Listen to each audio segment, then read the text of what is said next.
pessoas de verdade. Cumpre teu chamado para mim. Amém. Glória a Deus. Eu quero te convidar a abrir a palavra do Senhor no livro de 1 Crônicas 17. 1 Crônicas 17. O tema dessa palavra é o lugar da habitação de Deus. O lugar da habitação de Deus. 1 Crônicas 17, a partir do primeiro verso. Sucedeu, pois, que morando Davi já em sua casa, disse Davi ao profeta Natã: Eis que moro em casa de cedros, mas a arca do concerto do Senhor está debaixo de cortinas.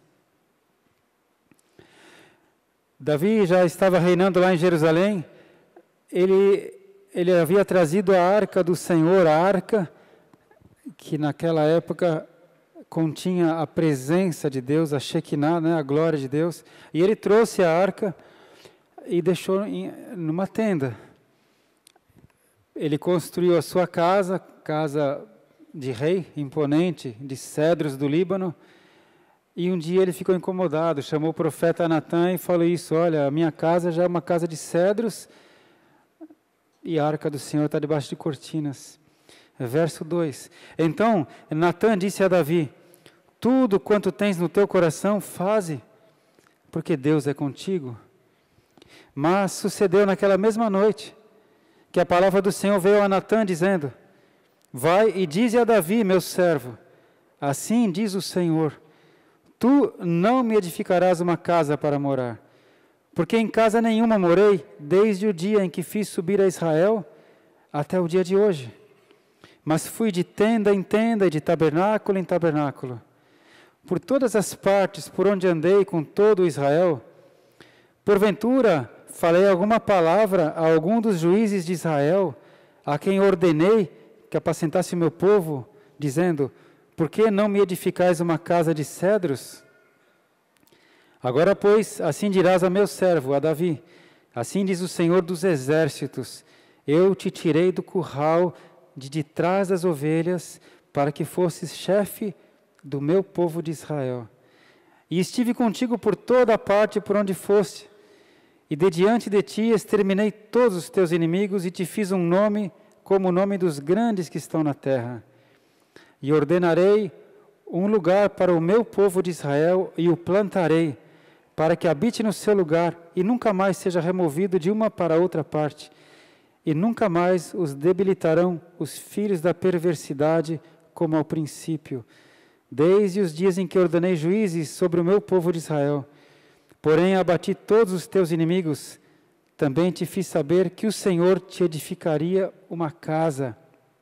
Amém. Irmãos, a primeira reação do profeta Natã, ele falou na carne, ele falou como homem: Davi, tudo que tiver no teu coração faz, porque Deus é contigo.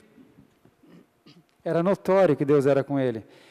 Tudo que Davi fazia prosperava, porque Davi era um homem bom, reto, temente a Deus e que se desviava do mal.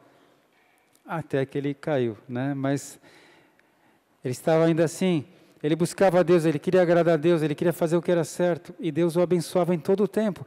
Então a primeira reação do profeta foi: faz, Davi, Deus está contigo. Mas naquela mesma noite, Deus fala com Natã e diz: não, diga ao meu servo Davi que ele não vai edificar uma casa para mim, eu nunca pedi uma casa, eu não preciso de uma casa feita por mãos humanas, diga a ele que ele não vai fazer.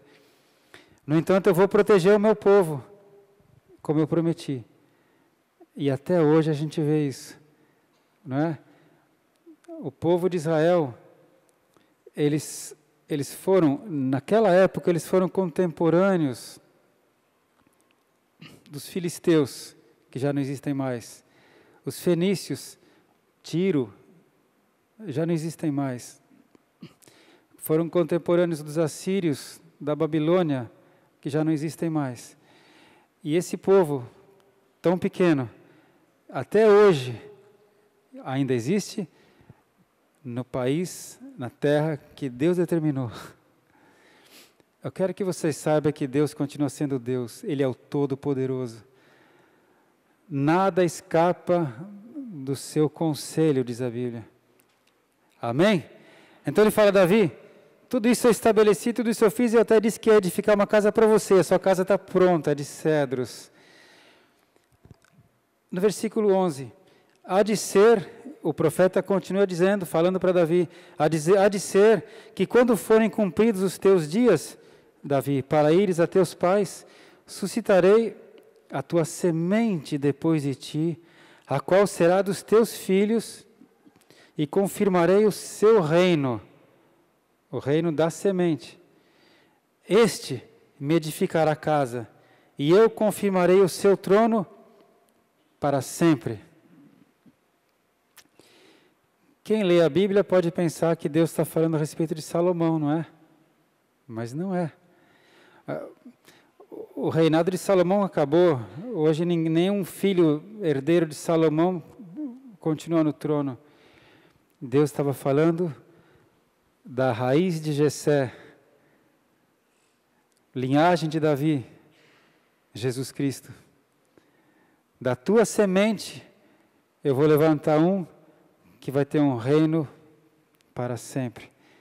O profeta Isaías falou, o governo está sobre os seus ombros e o seu reino não terá fim. Jesus. E eu lhe serei por pai e ele me será por filho.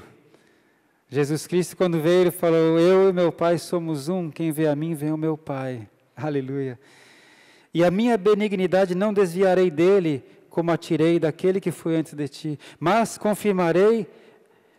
confirmarei na minha casa e no meu reino para sempre, e o seu trono será firme para sempre.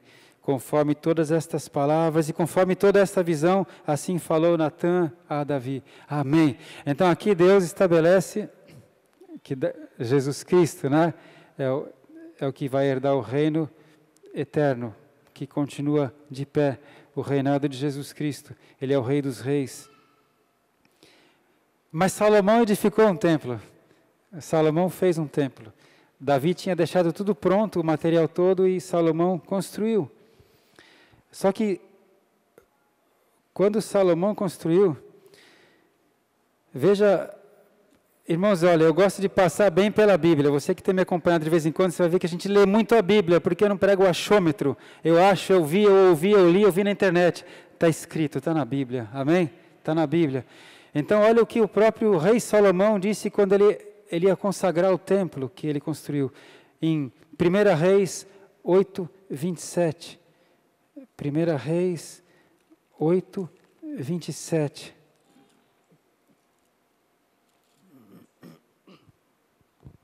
Mas na verdade habitaria Deus na terra, disse Salomão. Eis que os céus e até o céu dos céus não poderiam te conter, quanto menos esta casa que eu tenho edificado. Então, Senhor, quando nós estivermos aqui reunidos, volve o teu olhar para nós, olha para a oração que se faz nesse lugar e abençoa essa casa. Mas Salomão mesmo sabia, olha, nem os céus dos céus podem conter a tua glória, quanto menos essa casa que eu fiz. Então, voltando para o tema da palavra, qual é o lugar da habitação de Deus? Vamos lá para Atos, capítulo 7. Atos, lá no Novo Testamento, Atos 7, 46.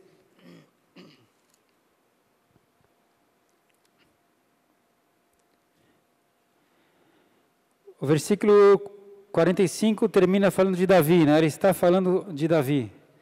Davi que achou graça diante de Deus e pediu que pudesse achar tabernáculo para o Deus de Jacó. 47. E Salomão lhe edificou casa, mas o Altíssimo não habita em templos feitos por mãos de homens, como diz o profeta Isaías. O céu é o meu trono e a terra o estrado dos meus pés. Que casa me edificareis, diz o Senhor, ou qual é o lugar do meu repouso? Porventura não fez a minha mão todas essas coisas? Que casa que você vai edificar para mim? Eu que fiz todas as coisas. O céu é o lugar da minha habitação, a terra é o estrado dos meus pés, é o escabelo dos meus pés. Glória a Deus. Nós estamos falando de um Deus todo-poderoso, onipresente, está em todos os lugares, onisciente, sabe todas as coisas, onipotente, pode todas as coisas. Onde ele pode ser encontrado? Como ter acesso a ele? Vamos para Jesus agora, amém? João 2. João capítulo 2. Verso 18. João 2, 18. Responderam, pois, os judeus e disseram-lhe: que sinal nos mostras para fazeres isso? Jesus Cristo estava em Jerusalém, ele tinha ido até o templo, não o templo de Salomão, que já tinha sido destruído, né? Mas o templo de Herodes, que foi reconstruído. E Jesus entrou no templo e ele encontrou uma bagunça, uma baderna. Ele encontrou pessoas vendendo, comerciando ali dentro, comercializando, cambistas trocando moedas, porque vinham pessoas de várias nações e tinham moedas diferentes, e era um comércio, gente passando para lá e para cá com vasos, e Jesus, ele falou: ei, vocês não sabem que está escrito que a minha casa será chamada casa de oração entre todos os povos, e vocês fizeram a casa do meu pai um covil de ladrões, de salteadores. E ele começou a derrubar as mesas, soltar as pombas, pegou uma corda e fez um chicote e começou a expulsar todos os vendilhões do templo. E vieram os príncipes, os fariseus, os sacerdotes e falaram: ei, com que autoridade você faz isso? Que sinal você nos mostra para fazer isso que está fazendo? E Jesus respondeu e disse-lhes: derribai este templo, e em 3 dias o levantarei. Disseram, pois, os judeus: em 46 anos foi edificado este templo, e tu o levantarás em 3 dias? Mas ele falava do templo do seu corpo. Quando, pois, ressuscitou dos mortos, os seus discípulos lembraram-se de que lhes dissera isto, e creram na Escritura e na palavra que Jesus tinha dito. Derrubem este templo e eu o levantarei, não eu construirei, eu edificarei, eu o levantarei em 3 dias. Ele foi morto, ele foi sepultado num túmulo cavado na rocha, e no 3º dia ele levantou. Aleluia! Os seus discípulos lembraram e creram. Qual era o templo? Jesus estava no templo de Herodes e falando: derrubem este templo. Jesus estava mostrando o lugar da habitação de Deus não é um templo feito por mãos humanas. Nada poderia conter Deus, nem toda suntuosidade, nem toda pompa. Deus, ele fala: eu que fiz isso. Todo esse ouro, eu que fiz. Os cedros do Líbano, eu criei. Que casa você vai edificar para mim? Quando nós saímos daqui hoje à noite, todos nós saímos, as luzes se apagarem, todo esse templo bonito aqui, acaba a unção. Volta a ser madeira, pedra, acaba a unção, acaba a presença de Deus. O templo naquela época, ali naquele momento, era Jesus Cristo. A Bíblia fala que o Espírito Santo habitou em Jesus sem medida, na plenitude. Jesus veio como homem, ele veio como carne, veio como ser humano igual a nós. Quando ele foi batizado no Rio Jordão, naquele momento o Espírito Santo desceu sobre ele. E ele foi cheio do Espírito Santo. Templo morada, habitação do Espírito Santo de Deus. Aleluia. Mas Jesus é a ponte para chegar até nós. Nós vimos que no tempo do Velho Testamento, na Velha Aliança, a presença de Deus estava na arca. A arca como aquela. Será que a câmera lá de cima pode mostrar aquela arca? Aquela arca ali, que vocês podem ver, ela é quase fiel às medidas, exceto aquelas traves laterais que são bem mais longas na Bíblia. As medidas daquela arca, do querubim, é bem aproximada com as medidas bíblicas. E naquele tempo da Velha Aliança, a presença de Deus, a glória, a Shekinah, estava ali na arca. Por isso que a arca ficava dentro do Santo dos Santos no templo. Mas quando Jesus morreu na cruz, o véu do templo foi rasgado de alto a baixo, o templo foi profanado pelo próprio Deus, e a partir de então a presença de Deus não estava mais lá. Estava em Jesus. Amém? Ele era o templo vivo. Aleluia. Agora, eu vou falar para você que está me assistindo, você fala para quem está do seu lado, a quem está aí do seu lado, agora chega em você. Agora vai chegar em você. Agora chega em você. Aleluia. João 14, 16. João 14, 16, palavra do Senhor Jesus. Eu rogarei ao Pai, e Ele vos dará outro Consolador, porque Jesus era um Consolador que estava com eles. Eu vou rogar ao Pai, e Ele vai dar para vocês um outro Consolador, para que fique convosco para sempre, porque Jesus estava partindo. O Espírito da verdade, que o mundo não pode receber, porque não o vê, nem o conhece, mas vós o conheceis, porque habita convosco e estará em vós. Eu vou rogar ao Pai, eu vou pedir ao Pai, o Pai vai enviar um outro Consolador, e esse Consolador, o mundo não vê, o mundo não conhece, o mundo não entende, o mundo acha que é loucura, mas vocês conhecem, os discípulos, vocês conhecem, porque Ele habita convosco e estará em vós. Sabe aonde é o lugar da habitação do Deus que está em todos os lugares, onipresente? A minha vida.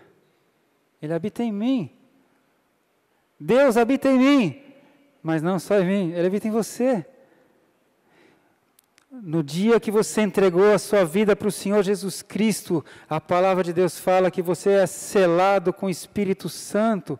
O Espírito Santo vem e passa a fazer morada em você, você passa a ser a habitação de Deus.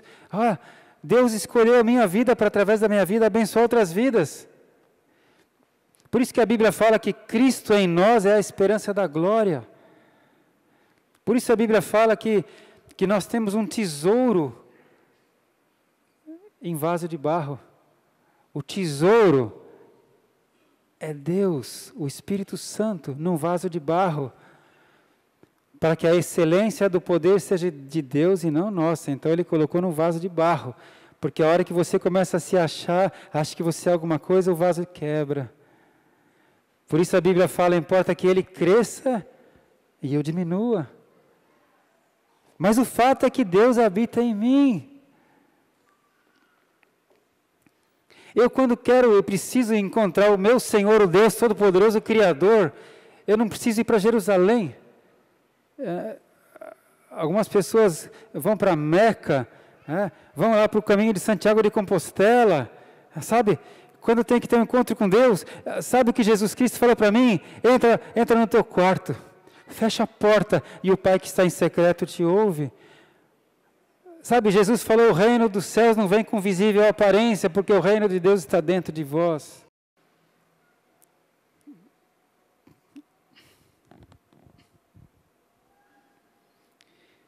Qual é o lugar da habitação de Deus?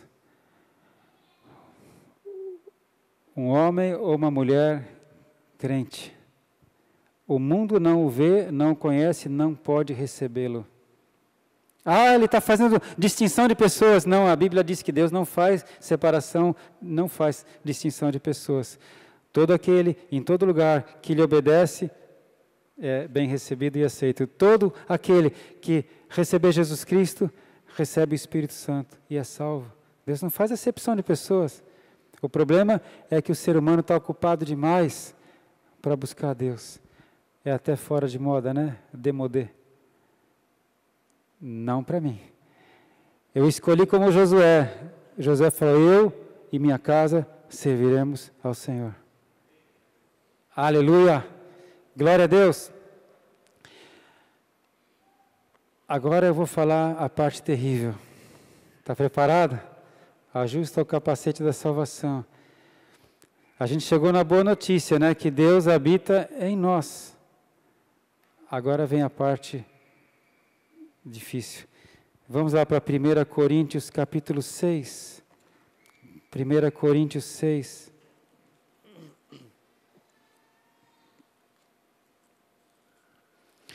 Se Deus habita em nós, se Deus habita nos cristãos, que é o que ele afirma, por que tem tanto crente fraco na fé? Por que tem tanto cristão que se desvia? Tem tanto cristão que vive como se nem fosse cristão? Por quê? Que tem tanto crente que até desonra o nome do Senhor. Por quê? Eu entreguei a minha vida a Jesus Cristo, acho que há uns 35 anos atrás, mais ou menos. Quantas pessoas já passaram pela minha vida? Quantos crentes já passaram pela minha vida? Alguns nem são mais crentes. Alguns se sujaram tanto, se arrebentaram tanto. Alguns estão até hoje meio perdidos por aí. E Jesus falou que é para a gente dar fruto. Sabe o que Jesus espera de mim? Que hoje eu seja muito mais crescido espiritualmente do que 30 anos atrás, quando eu o conheci. A gente cresce. Amém? Mas então por que muitos não crescem? A resposta está em 1 Coríntios 6, 12. Todas as coisas me são lícitas. O que quer dizer lícita? Permitidas. Todas as coisas me são permitidas, mas nem todas as coisas convêm. Todas as coisas me são lícitas, mas eu não me deixarei dominar por nenhuma.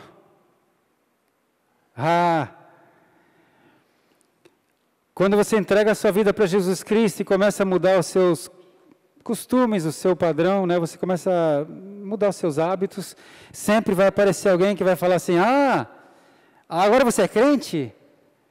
Então você não pode fazer isso, né? Então você não pode fazer aquilo, né? Você é crente, então você não pode ir nesse lugar, né? Todas as coisas me são lícitas. Nem todas me convêm. Todas as coisas me são lícitas, mas eu não vou me deixar dominar por nenhuma delas. Quem é que vai me dar a força de vontade para escolher fazer uma coisa ou outra? Quem vai me dar a força de vontade para deixar de fazer alguma coisa que já está me dominando? O Espírito Santo de Deus que habita em mim. A palavra do Senhor diz que maior é o que está em mim do que o que está no mundo. Aleluia. E ele vai explicar melhor. Os manjares são para o ventre e o ventre para os manjares. Deus, porém, aniquilará tanto um como os outros. Olha que bacana. A comida foi feita para nós, para a nossa barriga, para o nosso ventre. E a nossa barriga foi feita para as comidas. Graças a Deus por isso. Não é? E como tem comida boa? Pode comer. Olha que esse versículo é profundo, irmãos. Os manjares são para o ventre e o ventre para os manjares. Só que tudo isso vai acabar, né? Tudo vai virar pó, mas isso não faz mal. Deus vai aniquilar tanto um como os outros, né? Tanto o ventre como os manjares. Então, pode comer empadinha, pode comer coxinha, pode comer brigadeiro, pode. Tudo é lícito, nem tudo convém. De repente chega uma hora, chega uma idade que você tem que controlar um pouco os doces, controlar um pouco as gorduras, mas é lícito. não vou me deixar dominar por nenhuma... A gente pode usar isso, né? Mas é lícito, pode, não é pecado. Amém?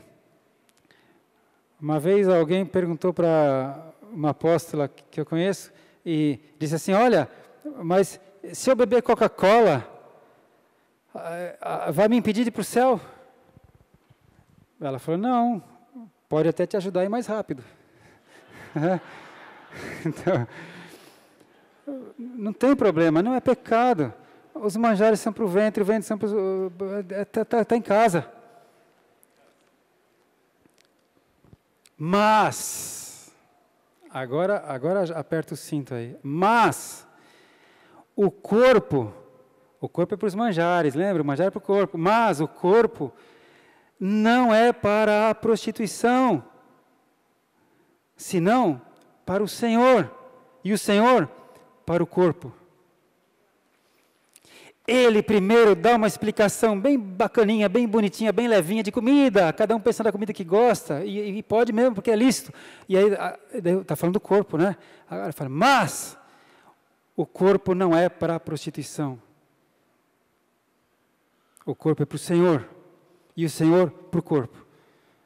Assim como o ventre é para o manjar, e o manjar é para o ventre, o corpo é para o Senhor, e o Senhor é para o corpo. O seu corpo é a habitação do Senhor. O seu corpo é a habitação de Deus. A hora que sai todo mundo daqui, Deus sai junto. Onde estiverem 2 ou 3 reunidos em meu nome, ali estou eu. Está em nós. Sai todo mundo, a unção sai junto, Deus sai também. O meu corpo é dele, é para ele, e ele é para mim. E o problema é a prostituição. Ora, Deus, que também ressuscitou o Senhor, Jesus, nos ressuscitará a nós pelo seu poder.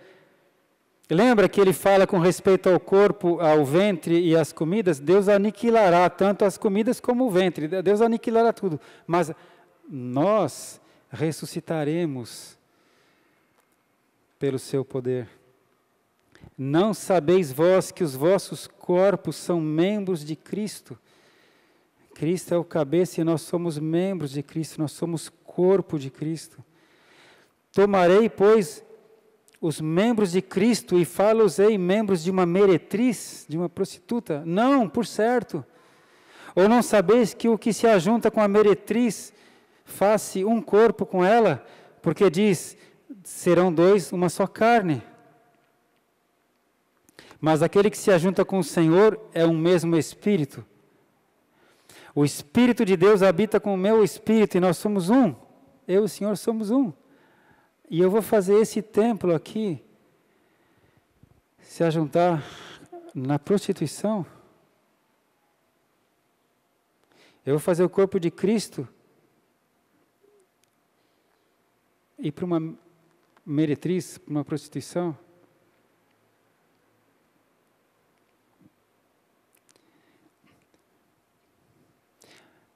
O pecado do século, o mal do nosso século, na minha opinião, é a prostituição. Só se fala disso, só se fala de sexo, só se ouve, só se lê. Impressionante. Sabe aquela fala que diz que uma imagem vale mais do que 1000 palavras? É mesmo. Às vezes você entra na internet, você vê uma foto que te atrai, você dá um clique, aí aparece aquele pequeno vídeo de, no máximo 3 minutos, já te pegou. Pior que crack. Você já termina aquele vídeo com vontade de ver de novo outro. Vicia mais do que crack a prostituição. Você é a habitação do Espírito Santo de Deus. Como que você vai fazer isso com esse corpo? Jesus falou que se você olhar para uma mulher com atitude impura, você já pecou, já adulterou com ela no seu coração. Então ele fala no versículo 18, fugir da prostituição. Não é fugir do passado, eu fugi, é imperativo, fugir vós, fuja da prostituição, foge. Todo pecado que o homem comete é fora do corpo, mas aquele que se prostitui peca contra o seu próprio corpo. E qual é o problema? É meu corpo, eu faço o que eu quero com ele. Não é isso que falam aí, o movimento aí feminino aí? O corpo é meu, eu faço o que eu quero. Eu não vou falar outro que eles falam que é baixo demais. Faço o que eu quero com o que é meu. Mas só que se você é cristão, você não sabe que o nosso corpo é o templo do Espírito Santo, que habita em vós, proveniente de Deus, e que não sois de vós mesmos, você não se pertence. Por quê? Porque fostes comprados por bom preço. Eu não sei você, mas eu fui comprado pelo sangue de Jesus, Ele derramou, Ele comprou minha vida na cruz. Ele comprou a minha vida na cruz, o preço é o sangue dEle. E uma vez que Ele comprou a minha vida, não me pertenço mais, eu pertenço a Ele. E aprove a Ele colocar o Seu Espírito Santo habitando em mim. Aleluia! Por isso, a palavra fala, importa que Ele cresça e eu diminua. Eu sou dEle. O corpo é para o Senhor e o Senhor é para o corpo. No dia que Jesus Cristo te comprou, você é dEle. Fuja da prostituição. E é isso esse é o ponto. Tem muita gente nessa igreja, muitos crentes dessa igreja, e agora eu quero descer além em você, tá bom? Porque eu vou dar conta da sua vida. A Bíblia fala que um dia os pastores vão dar conta das almas para Deus. Então eu quero te avisar agora, enquanto é tempo. Tem muitas pessoas dessa igreja, inclusive líderes, que estão em pecado.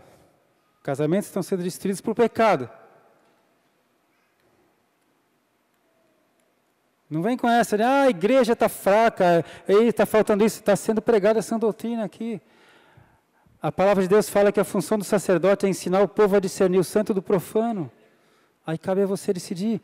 O que foi que Deus falou para Caim? Ei, Caim, você pecou porque você está de semblante caído aí, está de tromba aí, por quê? O pecado jaz à tua porta, cumpre a ti dominá-lo. Amém? Fuja da prostituição. Não me dá uma de valente, não. Só mais uma vez, deixa eu tentar mais uma vez. Não me convém, não me deixarei dominar. Foge. Está pensando demais naquilo? Foge. Foge como? Entre em jejum. Mortifica a carne. Entre em jejum, seja radical. Às vezes tem que ser radical para salvar a sua alma. Será que a gente é obrigado a viver com sexo? Deus fala, come filho, come à vontade, a comida para o ventre, pode comer, come. Foge da prostituição, ninguém precisa viver com sexo. O apóstolo Paulo falou, olha, para mim, sabe, eu acho que seria melhor se vocês fossem como eu. Eu vivo para o Senhor. Mas se vocês não conseguem se conter, então casem-se. É melhor casar do que se abrasar, então case. Mas muitas pessoas Deus fez de uma tal maneira para ter tanta intimidade com Ele que não era nem para se casar, sabia?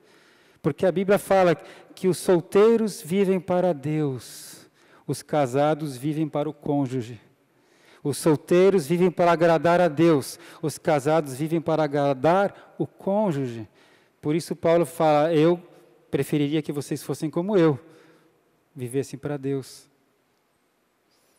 E se Deus escolheu dar para alguns ou muitos aqui uma intimidade tão grande com Ele, para você ser totalmente feliz e pleno, e satisfeito, e repleto com Ele, porque o corpo foi feito para Ele, e Ele para o corpo. Já pensou? Mas o que a sociedade fica pondo para a gente? É sozinho, coitado. Está sozinho, precisa de alguém. Tadinho. Está ficando velho e está sozinho ainda. Fuja da prostituição. Amém? O crente hoje em dia é tão mole que em vez de jejuar, porque o pecado, ele que está lutando contra o pecado, ele chega para o pastor e fala, pastor, você pode entrar em jejum comigo? Então você, rapaz. Você que tem que mortificar o teu corpo, entra em jejum comigo na campanha, vai. Fecha a tua boca e vai orar, rapaz. Vamos comigo no tabernáculo? Você tem que ir com o Espírito Santo no tabernáculo. Larga de ser mole. Satanás pediu a tua alma para peneirar como trigo, você está entregando de bandeja para ele. Tem hora que você tem que deixar de ser valentão, porque você já te quebrou o tornozelo, está te quebrando o joelho e vai te levar. Paulo fala numa das cartas em Coríntios, olha, entrega esse corpo aí para Satanás, que já foi, já era. Que o espírito se salve no dia do Senhor, mas o corpo pode entregar para Satanás, que já foi. Tem muito crente aqui, nesse caminho. Misericórdia. Deixa de achar que está conseguindo e faz o seguinte, foge do pecado. Para de acessar o computador. Para de ter contato com essas pessoas que você tem tido. Foge. Salva a tua alma.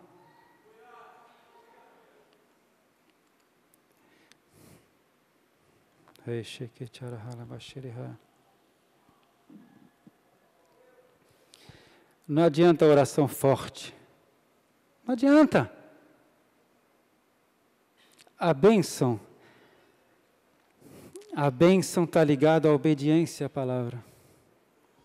Deuteronômio 28 diz assim, Shema Israel, ouça Israel, se vocês guardarem os meus mandamentos, todas estas bênçãos virão a ti e te alcançarão. Bendito serás no campo, bendito serás na cidade, bendito será o fruto do seu ventre, bendito será o fruto do seu trabalho, eu te colocarei por cabeça e não por cauda, bendito serás, todas essas bênçãos te alcançarão se obedeceres os meus mandamentos. Então não adianta corrente de oração forte, cobertura espiritual do apóstolo Y, que veio de Vênus. Está muito na moda esse negócio de cobertura espiritual. Quem é a sua cobertura espiritual? Se você não tiver determinado a obedecer a palavra de Deus, você até pode ser liberto, mas vão voltar 7 piores. 7 piores voltam. Amém, irmão? Quem me ama, guarda os meus mandamentos, Jesus falou. E eu me manifestarei a ele. E o Pai virá e faremos nele morada. E seremos um. A bênção está em você tomar uma decisão hoje e falar, Senhor, eu vou levar essa palavra a sério. Sabe, irmãos, porque a gente vê tudo o que está acontecendo nesse mundo hoje, a gente às vezes se pergunta, meu Deus, mas por que será que tem tanta prostituição hoje? Por que tem tanto homossexualismo? Tem tanta pedofilia? Aí já estão discutindo aí se pedofilia é transtorno, se pedofilia é perversão, aprova, não aprova pedofilia. Por que tem tanto disso hoje em dia? Porque nunca se falou tanto sobre isso, não é? Televisão, internet, mídia, tudo é isso. As crianças agora, a criança desde pequenininha, ela já não está mais nem sabendo se ela é homem ou se ela é mulher. Fala, é verdade, não é isso? Que tipo de roupa que pode pôr, porque não pode pôr roupa azul no menino, tem que pôr roupa... Que é isso? Antigamente era fácil. Vai trocar fralda? É menino.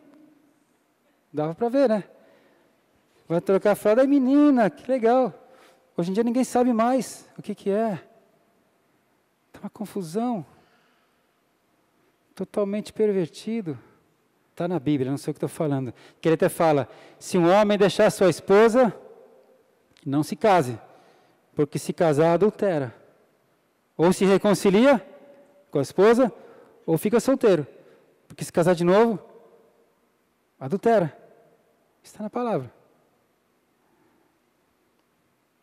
Mas cada vez mais o mundo está fazendo uma bagunça com relação aos corpos e à prostituição. E a palavra de Deus fala para nós, fuja da prostituição, porque você é morada de Deus.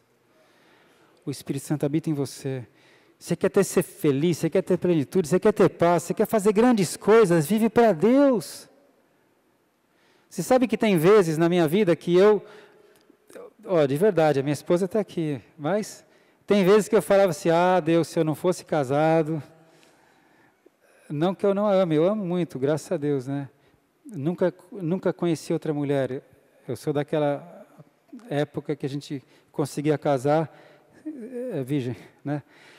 Então, mas às vezes eu falo, Deus, se eu tivesse tempo para o Senhor, para as suas coisas, mas tenho filho, tenho neto, tenho cachorro, passarinho, papagaio, né? Tem a casa, tem a esposa. Já pensou se você pudesse viver para Deus? Amém? Só que o Satanás está fazendo a coisa tão banal que você com um clique qualquer no seu celular, uma criança já conhece o mundo da perversão. Ei, a gente tem que levantar uma guerra, hein? Resistência. Resistência pela palavra de Deus. Na minha época, quando eu era jovenzinho, 14 anos, sabe a única maneira que eu teria, aqui em Ubatuba, de conhecer a prostituição? Aqui em Ubatuba tinha um prostíbulo, que era no Perequiaçu. Quem é daquela época lembra o nome, né? Um prostíbulo, então, mas eu não ia lá e nem queria ir, nunca fui. E a segunda maneira que eu teria de conhecer alguma coisa assim, da perversão sexual, é que de vez em quando na escola, no colégio, alguém aparecia com um livrinho de pornografia, que eu nem lembro como é que chamava, livro de pornografia, no banheiro da escola, e falava, olha, o rapaz tal está lá com um livro no banheiro, e tinha que ir escondido porque tinha um inspetor da escola, né? Naquela época tinha inspetor, que eu nunca fui lá no banheiro para ver o livrinho de pornografia, nunca quis. Eu acho que eu sempre fui meio marciano. Mas hoje em dia, basta um celular e um clique. E Satanás já te apresenta toda a perversão. E você que podia viver para ser um grande cientista, um grande médico, um grande músico, um grande artista, viver para Deus, você começa a viver em função de sexo, sexo e sexo. E casais estão se separando dentro da igreja. E chegou uma hora de você fazer um balanço da sua vida. Amém? Faça um balanço. Aleluia. Bem, a boa notícia, agora vamos dar a boa notícia. A boa notícia é que a obediência aos mandamentos de Deus, humanamente falando, é impossível. Por mais boa vontade que eu tenha, por mais bons sentimentos e desejos, não dá. Por quê? A Bíblia fala que bem algum habita em mim. Quando eu decido fazer o bem, eu encontro na minha carne uma lei de que o mal habita em mim. Miserável homem que eu sou, quem me livrará desse corpo de morte? Graças a Deus por Jesus Cristo. De sorte que o Espírito da vida me livrou do pecado e da morte. Então a boa notícia é que esse mesmo Espírito Santo que habita em você te dá condições de lutar, de resistir, de ser santo. Por isso que ele fala, seja santo, filho, porque eu sou santo. Aleluia! Deus fala, ele não fala, seja santo como eu sou santo, é impossível. Mas ele fala, seja santo, Alexandre, porque eu sou santo. E eu estou com você. E eu vou te ajudar. Quando você se desviar para a direita ou para a esquerda, você vai ouvir uma voz atrás de você dizendo, filho, este é o caminho, anda por ele. Lâmpada para os meus pés e luz para o meu caminho, a tua palavra. Guardo no meu coração a tua palavra para não pecar contra ti. Então, o Espírito Santo que habita em você te dá sede de Deus. Te dá vontade de seguir a Jesus Cristo. Aleluia! Eu não sei você, mas eu percebo como eu tenho essa fome de Deus. Porque quando eu passo uma fase de luta, como essa que a gente tem passado, e você fica meio desnorteado com tantas coisas, mas quando você está na presença de Deus, na casa de Deus, com a palavra de Deus, aquela chama acende, te fala, aleluia, esse é o meu lugar. Senhor, esse é o meu lugar, é na tua presença, o meu corpo é para o Senhor é para mim. Amém? É o Espírito Santo que habita em nós. O último verso que eu quero ler com você, por favor, é em Hebreus 8:10. O último versículo, Hebreus 8:10. Olha só, tremenda a palavra do Senhor. Porque este é o concerto, é a aliança que depois daqueles dias farei com a casa de Israel, diz o Senhor. Porei as minhas leis no seu entendimento, e em seu coração as escreverei. E eu lhes serei por Deus, e eles me serão por povo. Eu mesmo, diz o Senhor, eu colocarei as minhas leis na sua mente, e eu vou escrever no seu coração. E vocês serão o meu povo, e eu serei o seu Deus. Aleluia.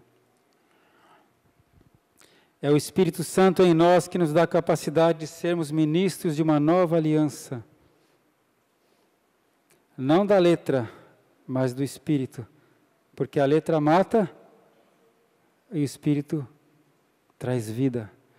Jesus falou, eu vim para que você tenha vida e vida com abundância. Jesus quer que você viva uma vida abundante. Paz, alegria, saúde e prosperidade. Fuja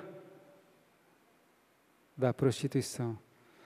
Todo pecado que um homem comete é fora do corpo, nós lemos. Mentiu, é ruim demais. Roubou, é ruim demais. Cometeu violência, é horrível, mas tudo isso é fora do corpo. Mas aquele que adultera, aquele que prostitui, pega contra o próprio corpo. A habitação do Espírito Santo. Amém, igreja? Se você ainda tem fome e sede de Deus, a gente pode falar isso para Ele hoje. Uma vez eu li um livro que o tema dele foi muito chamativo, que era assim, Os Caçadores de Deus. Ele falava sobre pessoas que de repente, uma fase da sua vida tem fome de Deus. E caça Deus, busca Deus até encontrar, porque Deus fala, buscar-me-eis e me achareis. Quando me buscar de todo o vosso coração, buscar-me-eis e me achareis. Se você quer resgatar na sua vida uma fome de Deus, uma presença de Deus, hoje pode ser um bom começo. Amém? Eu sempre falo, né, que a gente tem que ter os pés no chão e a cabeça no céu. O que eu quero dizer com pés no chão? Eu tenho que ser um bom trabalhador, então eu tenho que estudar na minha profissão para fazer bem o que eu faço. Eu tenho que ser um bom patrão, um bom empregado. Eu tenho que ser um bom marido, um bom pai, um bom avô. Pés no chão. Mas eu também tenho que ter a cabeça no céu.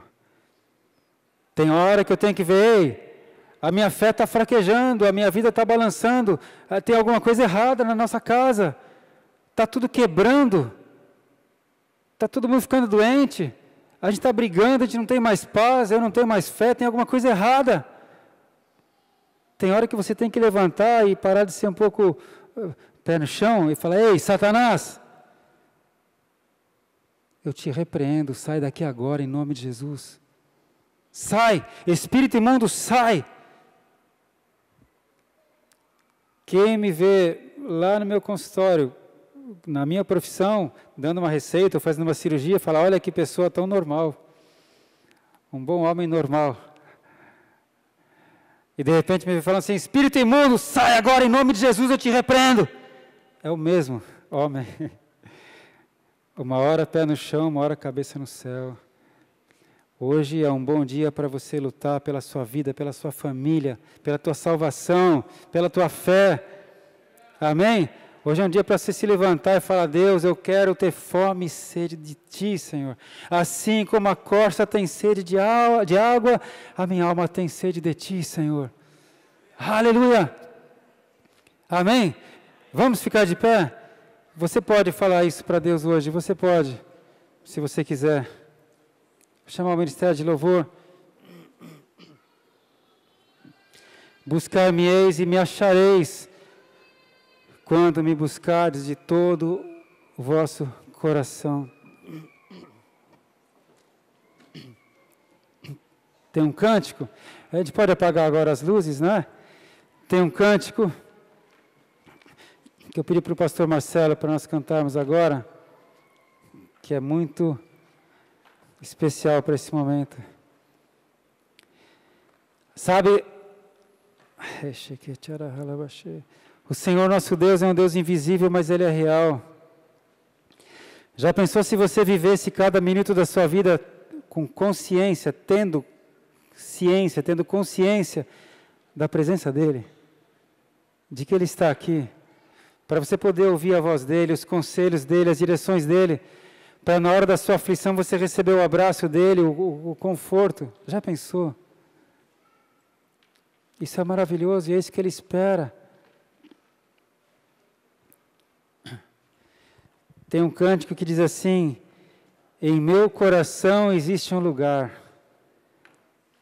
Sabe, Senhor, Tu tens lugar de honra na minha vida. Tu tens lugar de honra no meu coração. Mais do que isso, Senhor, o Senhor tem prioridade máxima. Aleluias. Importa que Ele cresça e eu diminua. Se eu estiver assistindo alguma coisa que não presta e o Espírito Santo me avisar, eu vou parar. Eu não me deixarei dominar por nada. Eu tenho certeza absoluta que se você tem o Espírito Santo, eu tenho certeza absoluta que quando você começa a pecar, quando você começa a acessar a internet, ou quando você começa a corresponder àquela conversa diabólica no celular, eu tenho certeza que o Espírito Santo te avisa. Você tem um sentimento que está fazendo a coisa errada, você até se esconde, você tem esse sentimento, você sabe que está fazendo a coisa errada. Só que se você continua, você está dando brecha para Satanás te destruir. Você deixou de ouvir a voz do Espírito Santo. E a palavra adverte que muitos têm a mente cauterizada pelo pecado. Ele te avisa uma vez, avisa duas, avisa três vezes, depois não adianta mais avisar, porque você nem ouve mais a voz dele. A tua mente já está cauterizada, você já está indo para o caminho do inferno. É aquela carta de Paulo aos Coríntios: entrega aquele que cometeu tal torpeza, tal prostituição, entrega o seu corpo a Satanás, para que o Espírito responda ao Senhor no dia do juízo.